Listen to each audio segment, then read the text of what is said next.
तो आज हम लोग अलंकार पढ़ेंगे। अलंकार क्या होता है, अलंकार के प्रकार पढ़ेंगे।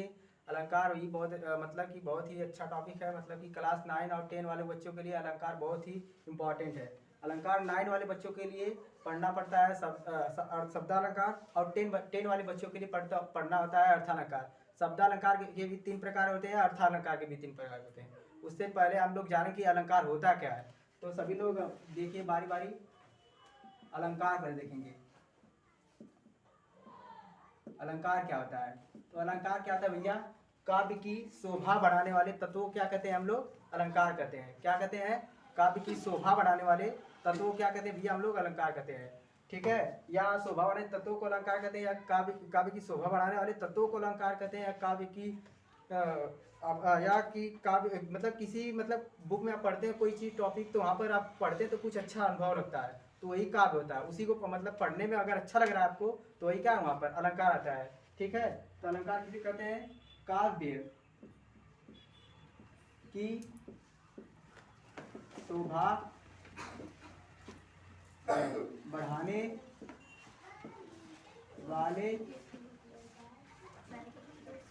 तत्वों या उपकरणों को अलंकार कहते हैं।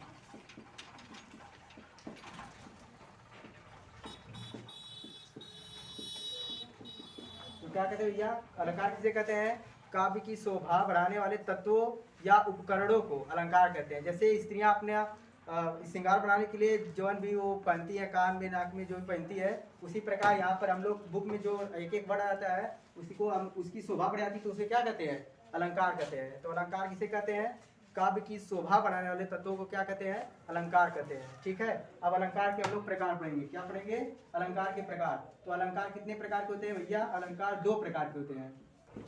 अलंकार कितने प्रकार के होते हैं, 2 प्रकार के होते हैं। पहला होता है शब्दालंकार, शब्दालंकार।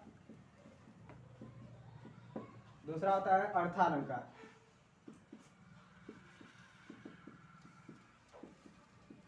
ठीक है, तो अलंकार के कितने प्रकार, 2 प्रकार। पहला शब्दालंकार, दूसरा अर्थालंकार। अब शब्दालंकार के भी 3 प्रकार होते हैं। कितने प्रकार, 3 प्रकार। पहले होता है अनुप्रास अलंकार, दूसरा होता है श्लेष अलंकार,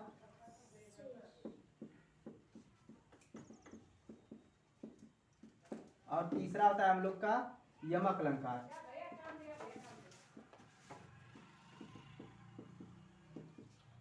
अलंकार को सीक्वेंस वाइज से नहीं पढ़ते हैं आप, चाहे पहले अनुप्रास अलंकार को पढ़ो, चाहे श्लेष अलंकार को पढ़ो, चाहे शब्दालंकार को मतलब कि सीरियल लाइन से नहीं पढ़ना आता अलंकार। आप अलंकार कहीं से उठाकर पढ़ो, कोई दिक्कत नहीं है। ये नहीं है कि विज्ञान जैसा है कि क्रमबद्ध ज्ञान को विज्ञान कहते हैं, तो विज्ञान का ही बात है कि अगर गति पढ़े तो वहाँ पर आपको पढ़ना पड़ेगा, गति अगर नहीं पढ़ोगे तो बल आपको नहीं समझ आएगा। वहाँ पर ऐसा बात, हिंदी में ऐसा बात नहीं होती है। आप लोग अलंकार पढ़े, शब्दालंकार पढ़े हैं, इसमें का चाहे अनुप्रास अलंकार पहले पढ़िए, चाहे श्लेष अलंकार पहले पढ़िए, चाहे यमक अलंकार पहले पढ़िए, आप कुछ भी पढ़ सकते हैं पहले।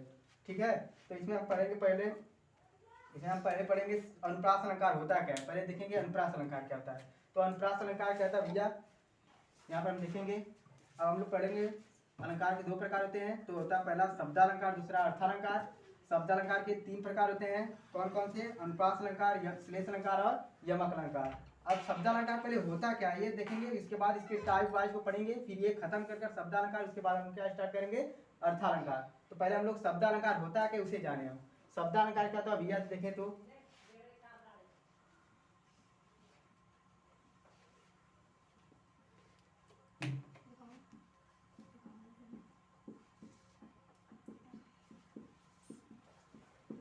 शब्दालंकार जहां पर काव्य में जहां पर शब्दों के द्वारा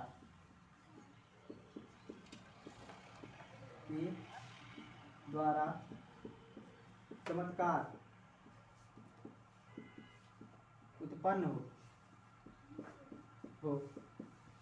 तो उसे शब्दालंकार कहते हैं।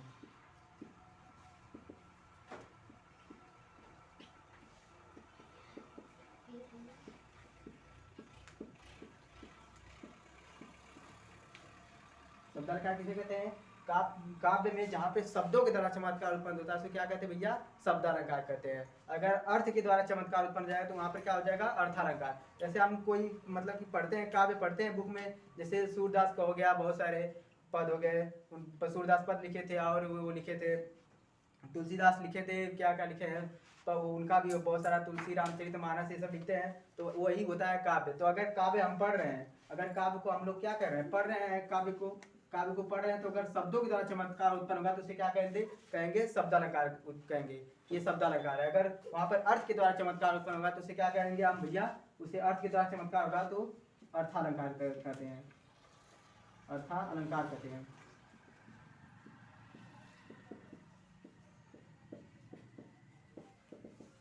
तो जहाँ शब्दों के द्वारा चमत्कार उत्पन्न होता है तो उसे शब्दालंकार कहते हैं, जहाँ पे अर्थों के द्वारा चमत्कार उत्पन्न होता है उसे अर्थालंकार कहते हैं। ठीक है, तो पहले हम शब्दालंकार के बारे में पढ़ेंगे, उसके बाद अर्थालंकार के बारे में हम पढ़ेंगे।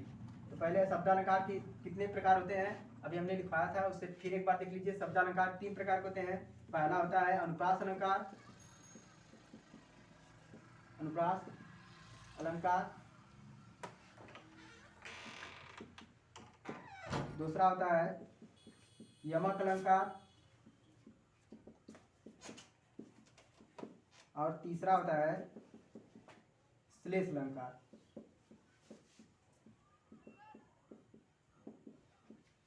इन तीनों के बारे में हम लोग अभी जानेंगे। तो हम लोग क्या पढ़े इससे पहले कि अलंकार क्या होता है? अलंकार होता है काव्य की शोभा बनाने वाले तत्वों को या उपकरणों को क्या कहते हैं भैया? अलंकार कहते हैं। अलंकार कितने प्रकार के होते हैं? अलंकार 2 प्रकार के होते हैं। कौन कौन से? शब्दालंकार और अर्थालंकार। शब्दालंकार क्या आता है? जहाँ पर शब्दों के द्वारा चमत्कार उत्पन्न होता है उसे क्या कहते हैं हम लोग भैया? शब्दालंकार कहते हैं। जहाँ पे शब्दों के द्वारा चमत्कार, जैसे हम लोग सूरदास में पढ़ते हैं, बहुत सारे काव्य हैं, ठीक है, रामचरितमानस, कौन कौन से है, गीतावली है, लिखे उनके तुलसीदास द्वारा लिखी। तो इसी प्रकार ये काव्य में अगर हम लोग पढ़ रहे हैं, अगर शब्दों के द्वारा चमत्कार उत्पन्न हो, शब्दों के द्वारा चमत्कार उत्पन्न हो तो उसे क्या कहेंगे हम लोग? शब्दालंकार कहेंगे। और अगर कह रहे हैं अर्थों के द्वारा चमत्कार उत्पन्न होगा तो उसे क्या कहेंगे? अर्थालंकार कहेंगे। ठीक है, तो शब्दालंकार के कितने प्रकार होते हैं भैया? तो शब्दालंकार के 3 प्रकार के होते हैं। कौन कौन से? अनुप्रास अलंकार, यमक अलंकार और श्लेष अलंकार। तो अब पहले हम लोग जानेंगे अनुप्रास अलंकार होता क्या है, उसके बाद हम लोग यमक अलंकार और श्लेष अलंकार पर आएंगे। ठीक है, तो अनुप्रास अलंकार क्या होता है भैया? जहां पर एक ही वर्ण या अक्षर, वर्ण को एक और नाम जानते हैं क्या? उसका नाम है अक्षर। जहां पर एक ही वर्ण या अक्षर की आवृत्ति बार बार हो तो वहां पर कौन सा अलंकार होता है? वहां पर अनुप्रास अलंकार होता है। वहां पर अनुप्रास अलंकार होता है।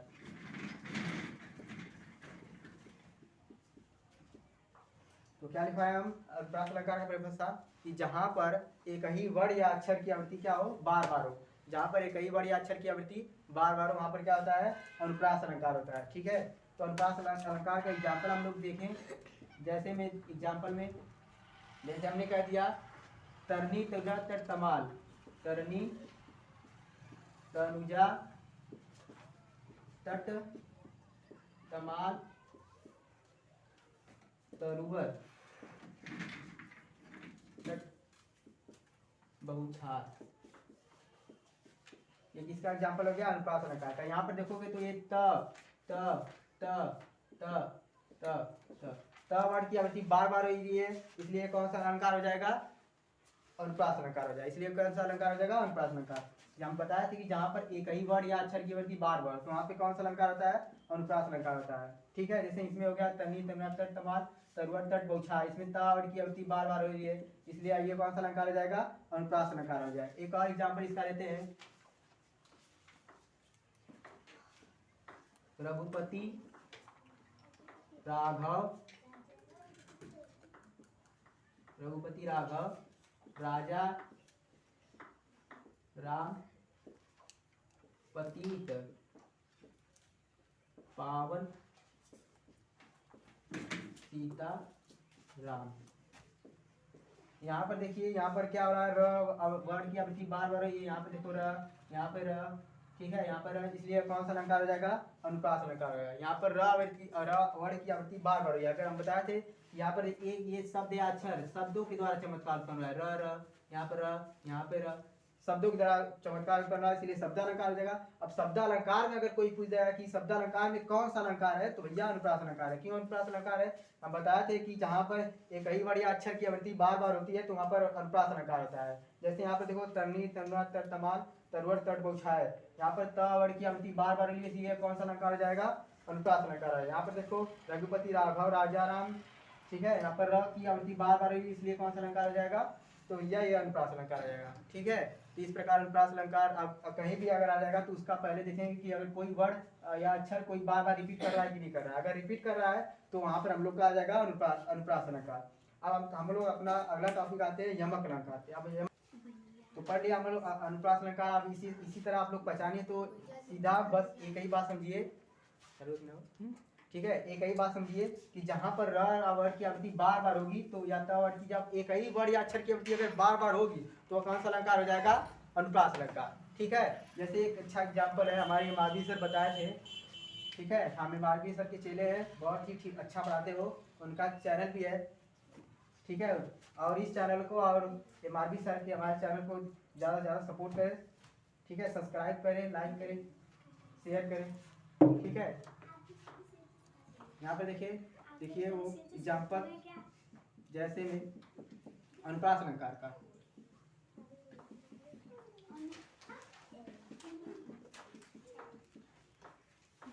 अनुप्रास अलंकार के एग्जाम्पल बताए थे हम लोग के सर में, जब कोरोना में लॉकडाउन लगा था उसी समय हम लोग को हमारे सर मालवी सर पढ़ाए थे और बहुत ही हम लोग को अच्छा लगा था, पढ़ा रहे थे उस समय। ये हम लोग इसमें बोर्ड में थे। ठीक है, तो यहाँ पर पढ़ाए थे लॉकडाउन,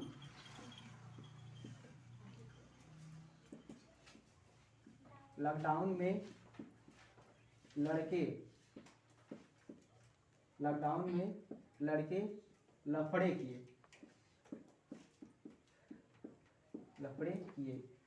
यहाँ पर देखो ल आवृत्ति ल की अक्षर या वर्ड की आवृत्ति बार बार, इसलिए कौन सा अलंकार आ जाएगा, अनुप्रास अलंकार। लॉकडाउन में लड़के लफड़े किए या लॉकडाउन में लड़के लड़कपन किए, तो इसमें कौन सा अलंकार आ जाएगा, अनुप्रास अलंकार। क्योंकि इसमें देखिए भाई एक ही शब्द या अक्षर की एक ही वर्ड या अक्षर की आवृत्ति बार बार हो रही है, एक ही वर्ड या अक्षर की आवृत्ति क्या हो रही है, बार बार हो रही है, इसलिए कौन सा अलंकार आ जाएगा, अनुप्रास अलंकार आ जाएगा। ठीक है, तो समझ रहा है कि नहीं आ रहा है। ठीक है, तो आगे हम लोग पढ़ेंगे, इस प्रकार ये अनुप्रास अलंकार खत्म हो गया, तो आगे हम लोग पढ़ेंगे क्या, यमक अलंकार। यमक अलंकार क्या होता है भैया, यमक अलंकार आप देखेंगे हम लोग। ठीक है, यमक अलंकार, इस प्रकार अनुप्रास अलंकार खत्म हो गया। अभी इसका हम लोग आगे ट्रिक सीखेंगे और इसका प्रैक्टिस भी करेंगे आगे। ठीक है, आज बस इस वीडियो में बस पढ़ते जाएं, फिर इसके बाद प्रैक्टिस सेट हम लोग अगले बार मतलब अगले वीडियो में करेंगे। ठीक है, तो ज़्यादा से ज़्यादा लाइक कीजिए, सब्सक्राइब कीजिए, महाकाल के नाम से ठोक दीजिए लाइक। ठीक है, यमक अलंकार, यमक अलंकार कहता है भैया, यमक अलंकार कहता है जहां पर एक ही शब्द की आवृत्ति क्या हो, बार बार हो। वहां पर वर्ड था, यहाँ पर क्या जाएगा, शब्द। अब कहेंगे कि अब ये शब्द क्या होता है, शब्द वर्ड होता क्या है, अच्छा शब्द या वर्ड या अक्षर ये होता क्या है, तो हम लोग अगली वीडियो में या तो, ठीक है, अगली वीडियो में हम लोग टोटल शुरू से हिंदी पढ़ेंगे। तो हिंदी का क्लास 9 और 10 के लिए बच्चों के लिए हम बना रहे हैं, इसलिए अगली बार हम लोग जब हिंदी हम मतलब पढ़ाएंगे हिंदी, ठीक है, तो एकदम शुरू से पढ़ाएंगे हिंदी, एकदम शुरू से, एकदम कि व्याकरण से, एकदम कि व्याकरण होता क्या, आखिर में व्याकरण होता क्या है, व्याकरण क्या होता है, वही शुरू से एकदम शुरू से टॉपिक पढ़ाएंगे कि व्याकरण क्या होता है, व्याकरण में शब्द क्या होते हैं, व्याकरण में अक्षर क्या होते हैं, वर्णमाला में आप लोग इतने सारे बात हम लोग को मोल से ही पढ़ा दिए हैं कि आप लोग वर्णमाला का अगर एक एक पूछ दे दो तो वो नहीं आ पाएगा आप लोग को। अगर हम पूछ दे कि हिंदी में कितनी बिंदी, तो आप कितना लोग वहाँ पर फेल हो जाएंगे, नहीं बता पाएंगे। तो हिंदी में 3 बिंदी होती है। आप कहोगे कि भैया यहाँ पर हिंदी में एक ही बिंदी लिखा है, तो ये वाला हिंदी नहीं, ये वाला हिंदी नहीं, हिंदी 3 प्रकार की होती है। ऐसे यहाँ पर बिंदु लगता है, एक पर, यहाँ पर और यहाँ पर लगता है। इस बिंदु क्या कहते हैं, इस बिंदु क्या कहते हैं, इस बिंदु क्या कहते हैं, तो ये सब बेसिक चीज़ है, ये कहाँ पढ़ना पड़ेगा हमको, वर्णमाला में। तो मैं जब आप लोग को अलंकार खत्म कर एक टॉपिक लूंगा वर्णमाला का, ठीक है, तो वहाँ पर आपको बताऊंगा कि हिंदी का एकदम कैसे शुरुआत मतलब हिंदी कैसे शुरू हुई है, कौन कौन मतलब किसका किसका योगदान रहा है हिंदी में। ठीक है, तो वहाँ से मैं बताऊंगा आप लोग को। आज के लिए बस अलंकार, ठीक है, मेरी ये पहली वीडियो है, इसलिए थोड़ा मैं हो सकता है कि अच्छा नहीं पढ़ाऊँ, लेकिन मैं पूरी कोशिश है मेरे कि अच्छा से मैं पढ़ा सकूँ और आपको अच्छा से अच्छा समझा सकूँ। ठीक है, तो हम लोग समझ रहे हैं पहले क्या, पहले फिर से एक बार शुरू से टॉपिक कर दिया जाए। अलंकार क्या होता है? काव्य की शोभा बढ़ाने वाले तत्वों को या उपकरणों को क्या कहते हैं भैया? अलंकार कहते हैं। ठीक है, अलंकार के प्रकार कितने होते हैं? तो अलंकार के अगर कोई प्रकार पूछा जाए तो 0 प्रकार, मतलब कि अलंकार कितने प्रकार के होते हैं? 2 प्रकार के होते हैं। कौन कौन से भैया प्रकार होते हैं अलंकार के? 2 प्रकार कौन कौन से होते हैं? अगर कोई पूछ देगा आपके स्कूल में या कोचिंगों में, कोचिंग में तो हालांकि हिंदी पढ़ाया नहीं जाता है, लेकिन हमारे कोचिंग में, इस कोचिंग में सब कुछ चलता है। हिंदी चलता है, क्लास 10 का हिंदी, क्लास 9 का हिंदी, मैथ चलता है। और मैथ के एकदम बहुत बड़े गुरु हमारे एमआरपी सर है, और मतलब बहुत अच्छे पढ़ाते हैं। 12 का हिंदी हम लोग, 12 का मैथ पढ़ा दिए एकदम अच्छे से, 11 का मैथ पढ़ा दिए। लोग कहते हैं कि मैथ बहुत भारी है, कठिन है। कुछ नहीं कठिन है, बहुत आसान है मैथ। ठीक है, एकदम आसान मैथ है। समाकलन, इतने बच्चे देखते हैं भाग डर आते कि समाकलन कठिन है, तो ये सब आसान है। तो आगे जाकर अगर हमारे साथ जुड़े रहेंगे तो हम अपना भी चैनल बनाएंगे, रुद्र का चैनल रहेगा, मोनू सर जी का चैनल रहेगा, सब पर वीडियो डालते रहेंगे हम लोग। वहाँ पर देखिए आप कितना मैथ एकदम ईजी होता है। मैथ से डरिए मत, मैथ से भागिए। ठीक है, भले से आप केमिस्ट्री हो गया, ये सब थोड़ा मतलब टफ सब्जेक्ट है। केमिस्ट्री हो गया, हिस्ट्री हो गया। कहावत है इसमें हमारे मोहन जी का कि हिस्ट्री केमिस्ट्री बेवफा है, रात को पढ़ो सुबह सफा है। ये हमारे मोहन जी का कहावत है, और उधर इसके अंक रहते हैं हमेशा। ठीक है, तो आगे देखते हैं हम लोग यमकलन क्या कहता है। तो यमकलन क्या कहता है, क्या होता है भैया?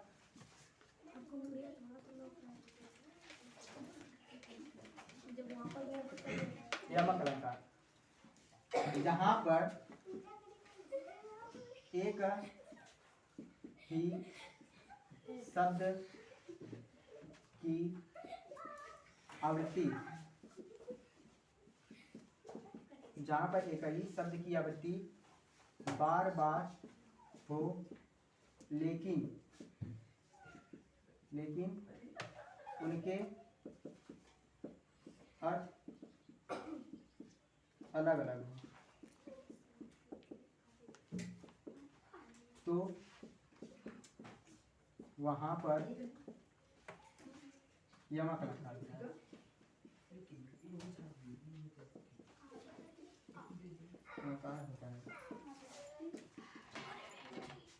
जहां पर एक ही शब्द या जहां पर एक ही शब्द की आवृत्ति क्या हो, बार बार हो, लेकिन उनके अर्थ क्या होना चाहिए? अलग अलग होना चाहिए। एक ही शब्द की आवृत्ति बार बार हो, लेकिन उनके अर्थ क्या होना चाहिए? अलग अलग होना चाहिए। तो वहां पर क्या, कौन सा अलंकार हो जाएगा? यमकलंकार हो जाएगा। जैसे में हम कह दिए कि भैया समझाइए इसका एग्जाम्पल देंगे तब ना हम समझेंगे। हम कहे ठीक है भाई, लोग समझो एग्जाम्पल इसका। एग्जाम्पल इसका होता है कनक कनक कनक कनक कनक तो 100 गुनी मादकता,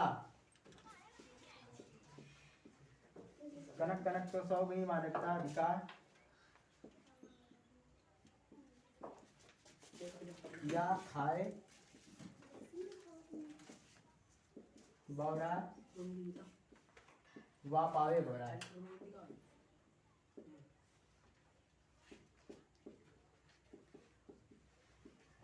ठीक है, तो ये इसका एग्जाम्पल क्या है? कनक कनक 100 गुनी मादकता अधिकार या खाए बौरा वा पावे बौरा। ठीक है, यहाँ पर देखो कनक कनक 2 बार होता है। कनक का कनक शब्द क्या बार 2 बार आए हैं, कनक शब्द 2 बार है, इनका अर्थ क्या हो जाएगा? अलग अलग हो जाएगा। इनका अर्थ क्या हो जाएगा भैया? कनक का अलग होगा। एक कनक का अर्थ है सोना, एक कनक का अर्थ क्या है? सोना। और एक कनक का अर्थ क्या है?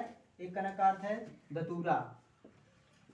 ठीक है, एक कनक का अर्थ है सोना और एक कनक का अर्थ है धतूरा। जैसे अगर कोई, ठीक है, व्यक्ति अगर ढेर सारा सोना पा जाए कि आप इसे कहाँ रखें, कोई चोर हमसे कोई चोर हमसे ये चुरा ना ले, और यही सोचते सोचते क्या होता है? पगला जाता है। उसी प्रकार अगर कोई व्यक्ति धतूरा खा ले, क्या खा ले? धतूरा खा ले, तो उसको ऐसा नशा चढ़ जाएगा कि वो पगला जाएगा। ठीक है, उसी प्रकार यहाँ पर क्या है? एक कनक का अर्थ है सोना और एक कनक का अर्थ है धतूरा। यहाँ पर एक ही शब्द की क्या अर्थ अलग अलग निकल कर आए हैं, इसलिए कौन सा अलंकार हो जाएगा? यमक अलंकार हो जाएगा। ठीक है, कौन सा अलंकार हो जाएगा? यमक अलंकार हो जाएगा। यहाँ पर देखो कनक 2 बार आए हैं सब, लेकिन उनके अर्थ क्या हो जाए? अलग अलग हो जाए। तो क्या था? पहले हम एक बार फिर से देखते हैं यमक अलंकार। जहां पर एक ही शब्द की आवृत्ति बार बार हो, किंतु